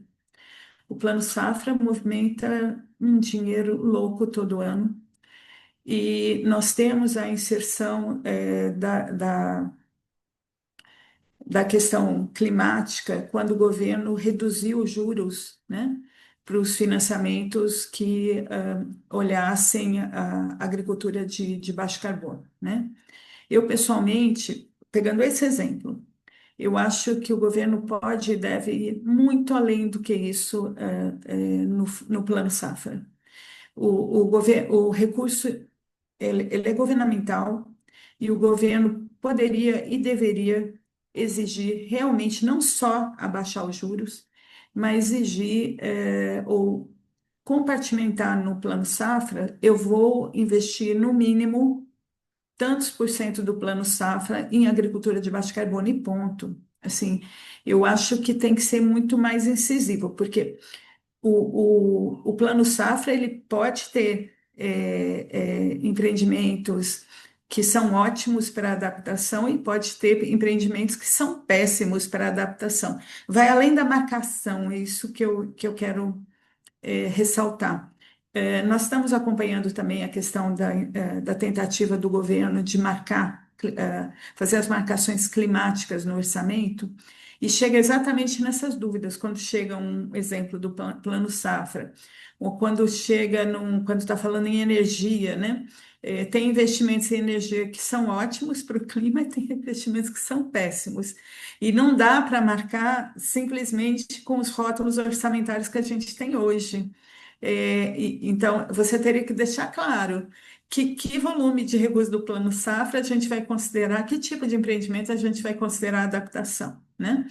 Ou lá em energia, que tipo de ação orçamentária lá do Ministério das Minas e Energia vai ser mitigação? Porque tem umas que misturam biocombustíveis e petróleo, por exemplo, na mesma ação orçamentária. Então, vai muito além da marcação, isso que eu queria dizer. A marcação é excelente, mas eu acho que é urgente o governo saber com mais precisão o que ele já investe em adaptação, e na hora que ele tornar isso, em termos de metodologia bem clara, a gente consegue fazer demandas mais concretas de onde mudar nas políticas públicas, né? Mas, assim, em síntese, para mim, assim, acho que quase tudo que foi falado aqui é complementar, soma, e acho que tem um debate enorme pela frente e necessário, e é um debate importante também para 2026, no meu entendimento. Nós estamos cheios de eventos extremos, nós vamos entrar em um momento eleitoral importante e é bastante urgente que a gente já comece a pensar que tipo de proposta vai ser colocada na mesa em termos de clima, adaptação, como resolver esse problema, indo além, gente, do discurso. Por isso a importância tão grande da agenda transversal no plano clima. Eu acompanhei praticamente os 16 setoriais do plano clima adaptação, a minha equipe está acompanhando. Tem muita coisa que fica indefinido como que você vai fazer tudo aquilo, né? Então tem as ações, elas são importantes, são necessárias, são urgentes, mas o que temos até agora são anotações, né? Isso aqui vai ser feito com a ação orçamentária e tal. Aí quando você vai ver aquela ação orçamentária, o que tem esse ano, tem 10 milhões, ela está repetida 5 vezes no plano setorial. 10 milhões não resolve nem nada, nada, é piada em termos de recursos públicos, né? Então, essa parte da agenda transversal, ela é fundamental, Érico, é fundamental. A gente precisa, mas precisa estar muito claro o que vai ser feito. A preocupação é a gente não ficar com propostas genéricas nas agendas transversais. Tem que mostrar o caminho de fato, né? E isso pode implicar em ter que discutir a parte do arcabouço fiscal e meio ambiente, até na equipe de transição de governo, isso chegou a ser debatido, mas significa também remanejamento de recursos entre áreas. E isso eu acho que é necessário e que nessa parte da agenda transversal do Plano Clima, a expectativa, pelo menos da gente, do observatório, é de que o governo venha ousado, né? Que o governo coloque algo que reflita a gravidade da crise climática e a urgência de soluções. Acho que é isso. Muito obrigada, Sueli. Antes de passar para a Tassiana, eu vou pegar mais uma perguntinha que tinha aqui, que eu acho que está bem direcionada para o Nabil. Que bom que deu para fazer antes da fala dele. A Ravena Madeira trouxe aqui um contexto relacionado com a ausência de financiamento para a região Nordeste do Fundo Clima. E aí ela traz duas perguntas aqui. A primeira, por que o Nordeste é tão subfinanciado pelo Fundo Clima, mesmo diante os indicadores de vulnerabilidade climática altíssimos da região? E segundo, né, quem está dentro da gestão do Fundo Clima trabalhando para construir pontes nesse abismo entre o foco nos investimentos em renováveis e a completa ausência de recursos para adaptação climática e salvaguardas sociais, especialmente em regiões historicamente invisibilizadas como o semiárido. Aí ela coloca, porque sem construir essa ponte, o que nos preocupamos é ver que, na verdade, em várias regiões, o que está sendo financiado é a desadaptação do Nordeste. Aí vou passar a palavra para a Tassiana e depois a Nabil. Obrigada, Thay. Primeiro, agradecer o espaço, acho que foi muito legal a gente ouvir diversas perspectivas. E eu acho que reforça a necessidade de a gente ter uma estratégia articulada que consiga conectar todas essas iniciativas e entender as sinergias entre elas, né? A gente não falou aqui, eu me perdoe se eu não prestei atenção, mas sobre as ações parlamentares também, as emendas parlamentares que estão sendo destinadas para as ações, e o Ministério das Cidades fez um esforço de entender marcadores de adaptação para usar essas ações orçamentárias. E é um texto muito legal, Flávia. Eu lembrei que você falou do soluções baseadas na natureza. Isso tá lá no texto, inclusive tem mala adaptação contemplada com conceituação, então acho que é um avanço legal a gente ver esses conceitos sendo inseridos aí na política pública. E pensando em COP30, acho que a gente não tem como dissociar as duas coisas esse ano. A gente tem um eixo de financiamento para adaptação na nossa agenda de ação, onde tem uma proposta de triplicar o financiamento, né? Então, eu acho que a gente precisa fazer essa conexão, assim, do local, do que a gente está fazendo de lição de casa, com o que a gente vai levar de narrativa amarrada e ambiciosa para a COP. Era isso. Tomara que a gente consiga conversar bastante até lá. Obrigada. Muito É, obrigada, Tassiana. a gente primeiro sempre falar o quanto que é bom participar dos debates do observatório, como que a gente consegue, no coletivo, identificar diferentes pontos para construir uma agenda robusta, né? Eu acho que olhando para trás, a gente vê o quanto que a gente conseguiu construir junto, fruto desse debate transparente, aberto e muito direto sobre as questões que ainda são gargalos, né? Reconhecer eles e buscar as melhores soluções. E dizer que, Ravena, excelente ponto, sabe? Assim, a gente tem trabalhado estruturalmente, eu sempre comento isso, olhar o financiamento integrado ao desenvolvimento para a região Nordeste precisa ser feito levando em consideração uma outra instituição pública federal criada para fazer o financiamento na região com, inclusive, taxas de juros que são mais baixas do que as do BNDES, que é o Banco do Nordeste, o BNB. Então, historicamente, o BNB foi até criado junto com o BNDES na mesma época, tem 73, 75 anos, numa expectativa, naquela visão de país, de que era preciso ter essas instituições para facilitar esse financiamento territorial para regiões como um todo. Então, quando a gente olha a questão dos recursos do Fundo Clima, ou mesmo recursos do BNDES, em relação à região Nordeste, a gente precisa levar em consideração que o sistema de apoio ao desenvolvimento na região inclui outras instituições públicas federais com linhas de crédito e financiamento, que é o Fundo Constitucional do Nordeste. Existe um fundo constitucional é, com taxas de juros mais baixas do que a taxa de juros de longo prazo, que é a taxa que é operada pelo BNDES, justamente para estimular esses investimentos, principalmente os privados na região. Então, a gente tem aí um ecossistema de financiamento que é distinto de outras regiões que não tem esse tipo de instituição. No caso do Norte, a gente tem o BASA, que também é um banco público federal de desenvolvimento que opera linhas do FNO, que é o Fundo Nacional Constitucional da Região Norte. Então, a gente tem que fazer essa análise integrada, né, de quais são as linhas de crédito, o que está acontecendo ali na região, para também buscar como que a gente interage. Então, como que um ente privado, por exemplo, tem uma taxa de juros mais baixa, ele vai justificar pegar uma mais alta? Não vai. Então, ele vai acabar pegando aquela que é a mais baixa. E isso nos coloca, impõe um desafio que não é trivial. E apesar disso, nos 2 últimos anos, a fala da Sueli foi muito feliz nesse aspecto, a gente conseguiu uma descentralização do uso dos recursos do Fundo Clima que é real, ela aconteceu. Proporcionalmente, o aumento dos investimentos do Fundo Clima na região Nordeste foram proporcionalmente muito maiores do que o aumento que aconteceu na região Sudeste ou na região Sul. E isso dentro desse desenho de um aumento de escala. É menos do que deveria? Com certeza é menos. A gente deveria fazer mais? Com certeza deveria estar fazendo mais. Mas a gente tem que considerar esses fatores conjugados, para que a gente possa ter aí uma atuação mais também estruturante, tá?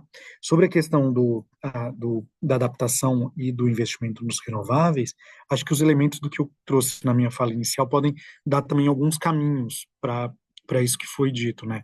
Eu acho que um bom reconhecimento de quais são os principais riscos, quais são os principais fatores climáticos que estão incidindo sobre um território e quais são os investimentos, seja de infraestrutura, seja dos atores privados para mudar essa realidade, facilita a segunda fase, que é o crédito. É você ter o dinheiro para colocar lá e conseguir financiar. Então é uma conjunção de fatores, não é só ter o dinheiro, não é só ter o dinheiro uma taxa de juros mais baixa, é você também ter atores querendo pegar financiamento, você ter projetos a serem financiados, e aí trabalhar todo mundo junto para a gente conseguir viabilizar essa mudança. Mas obrigado até para dar a oportunidade da gente falar um pouquinho melhor sobre o ecossistema de financiamento climático nas diferentes regiões. Muito obrigada, Nabil. Vou passar agora a palavra para a Gisele.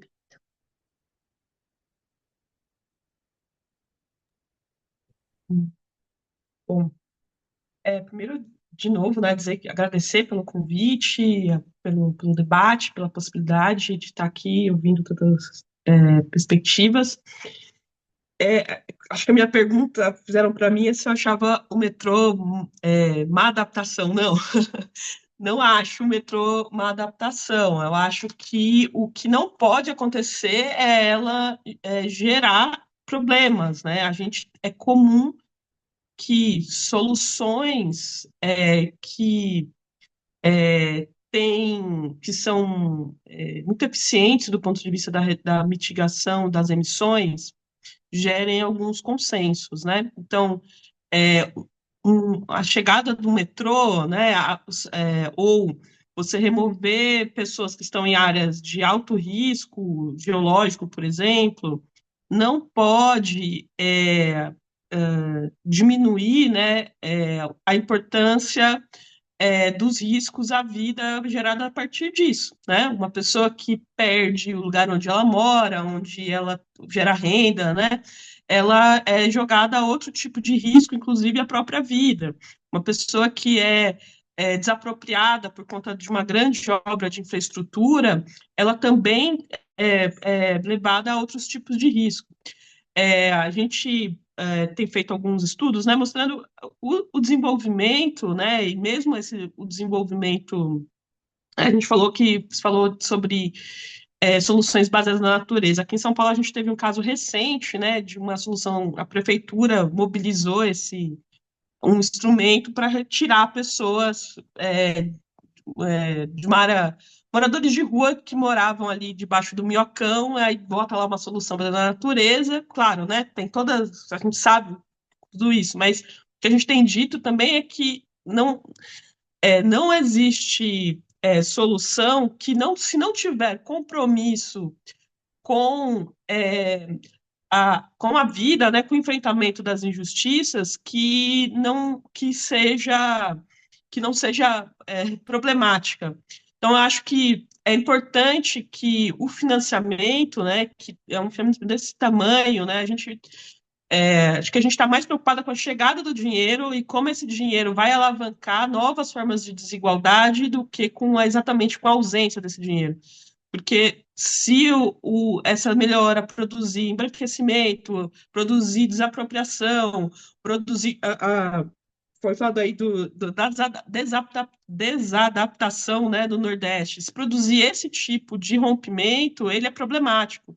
E acho que o que a gente está dizendo vai no sentido do que foi dito, né, de alavancar, né, essas soluções de adaptação naquilo que é de mitigação. Então, é claro, assim, também acho que é bom dizer isso. Concordo plenamente que é importante que tenha recursos de fundo perdido, que os recursos tenham uma melhora aí um aumento, uma melhora nas condições para os municípios, para os estados produzirem essas políticas públicas. Isso é essencial. Mas eu acho que a gente não pode desobrigar, né, as iniciativas privadas de tomarem parte nisso também.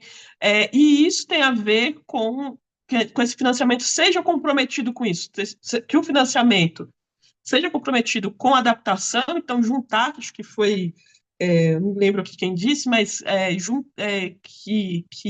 a adaptação, as mitigações que levem em consideração a adaptação sendo priorizadas e que o financiamento sirva como um norte, né, como de fato uma mudança aí no ecossistema do que é produzido do setor privado, das práticas, né, de que são feitas. Então, não, o metrô é ótimo, é super importante que tenha, mas a gente é muito... ele não pode servir como uma coisa que gere um consenso de que, tudo bem você remover as pessoas, tudo bem você produzir insegurança na posse, né? Redução da biodiversidade, supressão de áreas verdes, que gere novos problemas, novos problemas de enchente, alagamentos, mas que reduza a emissão, né? Acho que complexificar isso e colocar isso como critérios também nos investimentos que são feitos, que hoje já são feitos, né, e que tem essa sinergia maior com a iniciativa privada, é fundamental. Então, acho que é isso. Enfim, mais uma vez, obrigada. Até a próxima. Muito obrigada, Gi. Agora passo a palavra para a Alessandra. Rapidamente, então, queria agradecer, acho que foi ótimo esse início de conversa, eu acho que tem, né, outros momentos, esses temas são complexos, precisam amadurecer, então acho que foi muito interessante, eu só queria reforçar isso, assim, acho que se a gente tiver perguntas, pensando aqui a partir dessa questão de qual é o lugar do financiamento público, do orçamento público, e depois como a gente garante isso, e de fato o debate tem que ser mais estrutural, acho que tem que aproximar o debate sobre clima, meio ambiente do debate fiscal. Acho que tem um caminho aí para ser trilhado. Isso não é um caminho para amanhã, para esse ano, talvez para esse governo, mas é um debate que a gente, como sociedade civil, tem que se fortalecer e se articular mais para que ele seja feito. Sem prejuízo, de novo, das iniciativas inovadoras, dos novos mecanismos de captação, da captação, inclusive via endividamento mais barato e a títulos soberanos sustentáveis. Então, acho que tem uma questão aí que é essa que para a gente é muito cara do INESC, que é o que deve ser essencialmente garantido no orçamento público. E esse o que, do ponto de vista não só espacial, pensando na questão das desigualdades estruturais, do racismo, das desigualdades que tem um componente regional e também muito forte, mas também no sentido de quais são as políticas e as medidas que precisam ser garantidas pelo orçamento público. Acho que está faltando dado, informação, debate e inovação também do governo brasileiro para identificar isso, inclusive para que os meios de implementação do plano de adaptação, da Estratégia Nacional de Adaptação, sejam mais explícitas, para mostrar essa necessidade de composição de fontes e de iniciativas. E aí eu acho que é isso, eu acho que a gente tem que se somar nesse debate fiscal, porque a gente, inclusive, reconhece, tem um debate sobre as emendas, né, que mesmo em alguma medida disse, olha, a gente tem que reconhecer que tem 50 bilhões em emendas parlamentares e que é fundamental que parte desse recurso possa ser direcionado para clima, para mitigação, para adaptação, mas emendas não serão suficientes, não só pela questão do volume do recurso, que ainda assim é pequeno, mas porque o critério de alocação não é um critério baseado em dados objetivos de onde esse recurso realmente precisa chegar para enfrentar os problemas que nós já estamos vivendo em relação aos extremos climáticos. A questão do endividamento muitas vezes aparece também, né? Troca de dívida por iniciativas. A dívida é também um mecanismo complementar, pode até ser uma solução, mas também não é a solução única e a essencial, porque a dívida também acaba. Então, assim, quando a gente vai colocando no debate essa discussão sobre o que precisa ser de fato financiamento público, e a gente vai para a discussão onde está o recurso público e quais são os mecanismos fiscais para garantir, a gente vê que a gente de fato precisa avançar, inclusive de ter fontes dedicadas. Nós do INESC temos defendido que, por exemplo, o Fundo Social do Pré-Sal deveria ser uma fonte garantiria aí pelo menos 20% de aplicação para enfrentamento aos extremos climáticos. A forma como foi feita a regulamentação dele não tem isso garantido. Então, você acha que tem muito debate para ser feito sobre essa questão fiscal. Eu acho que nós do campo ambiental, socioambiental, a gente reconhece muitas vezes que tem uma questão fiscal e estrutural que a gente precisa enfrentar, de fontes de mecanismos, de espaço fiscal, mas eu acho que a gente, como conjunto, como coletivo, ainda entra muito pouco nesse debate e de forma muito pouco articulada nessa discussão. Eu queria agradecer mais uma vez e já a continuidade desse debate aqui no Rio. Obrigada, Alessandra. Bom, acho que para esse finalzinho eu queria agradecer muitíssimo a participação de todos os convidados e convidadas que vieram para o debate, agradecer a participação de todos. A gente chegou a ter aqui 75 pessoas participando do nosso encontro, o que demonstra a importância, né, desse tema, dessa agenda para a adaptação climática e para as políticas climáticas de maneira geral. Queria convidar todo mundo para a semana que vem o nosso encontro sobre transversalidades e intersetorialidades na agenda de adaptação, que está totalmente conectado com esse debate de financiamento também, à medida que a gente tem que começar a chamar esses outros setores para a conversa da adaptação climática e conseguir pensar outros mecanismos de financiamento que vêm desses outros setores, né? Mas queria agradecer imensamente por esse debate produtivo, dizer que o GT de adaptação do Observatório do Clima vai continuar construindo essas estratégias de incidência e acompanhamento da agenda de financiamento na adaptação, e convidar todo mundo, né, que faz parte do Observatório do Clima a somar com a gente dentro do GT, e para as organizações que ainda não fazem parte do Observatório, estão convidadas aí a fazer parte. E muito obrigada, Érico e Nabil, por essa representação aí do Ministério do Meio Ambiente e do BNDES para somarem nessa conversa. Até a próxima semana e um abraço a todos.